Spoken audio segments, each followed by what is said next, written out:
Violence కావాలి.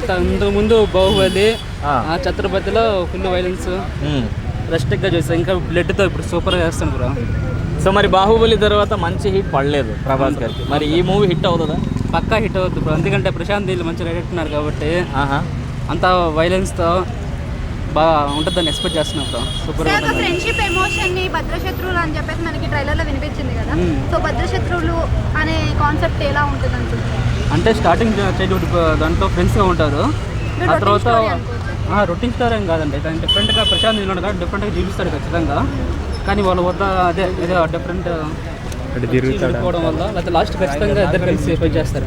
So మరి ప్రాణ స్నేహితులు ఇద్దరు బద్ధ శత్రువులుగా మారితే ఆ వారు ఎలా ఉండబోతుంది అనుకుంటున్నారు మీరు? దాన్నే స్క్రీన్ మీద ఖచ్చితంగా చూడాలని వెయిట్ చేస్తున్నాను బ్రో. ఇవి ఎలాగా ప్రెజెంట్ చేస్తారు ప్రశాంత్ నీళ్ళు, ఆ వైలెన్స్ ఎలా ఉంటుందో చూడాలి బ్రో ఖచ్చితంగా. కేజీఎఫ్ కి దీనికి లింక్ ఉంది అని అంటున్నారు. కేజీఎఫ్ కి దీనికి ఏం సంబంధం లేదండి. సూపర్. సో మరి ఒక ప్రభాస్ గారి డైలాగ్, ప్రభాస్ ఇలాగా డైనోసార్, అది మా డైలాగ్ మీద గుర్తులేదు బ్రో. అంటే సలార్ది కాదు, ప్రీవియస్ మూవీస్ ఏదైనా. ప్రీవియస్ మూవీస్ సలార్లో అని చెప్పాలంటే కాన్స్టాన్ ఇరుపెక్కాలి బ్రో. అంతేనా? అదే ప్రెసెంట్ నేను చూసిన దాంట్లో ఆ డైలాగ్ బాగా. ఇప్పుడు 20 సెకండ్కి థియేటర్లు అన్నీ ఎరుపెక్కుతాయా?